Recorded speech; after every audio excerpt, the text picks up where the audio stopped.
గౌరవనీయులైన చంద్రబాబు నాయుడు గారు నాయకత్వంలో రాష్ట్ర ప్రజలకి ప్రపంచంలో ఉన్న ప్రతి తెలుగు వారికి పూర్తి విశ్వాసం ఉంది అధ్యక్ష. అట్లాగే ఇంకొక విషయం కూడా గౌరవ ముఖ్యమంత్రి గారి ద్వారా ప్రజలకి కూడా చెప్పవలసిన అవసరం ఉంది. దుర్మార్గపు ప్రభుత్వం వైఎస్ఆర్సీపీ ప్రభుత్వానికి కూడా 40% మంది ఓట్లు వేశారంటే వాళ్ళు అన్నం తినిపోసారా, లేకపోతే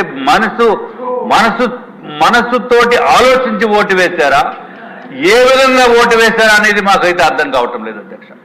ఇది కూడా ఓటు హక్కు వినియోగించుకోవటం ప్రతి ఒక్కరి హక్కు. కానీ ఓటు ఒక మంచికి ఓటు వేయాలి, ఒక చెడుని దూరంగా పెట్టాలని చెప్పి 5 సంవత్సరాల పరిపాలన చూసిన తర్వాత కూడా వాళ్ళు ఈ విధంగా చేయటం అనేది ఒక్కసారి ఆలోచించవలసిన అవసరం ఉంది అధ్యక్ష. అది కూడా మీ ద్వారా గౌరవ ముఖ్యమంత్రి గారి ద్వారా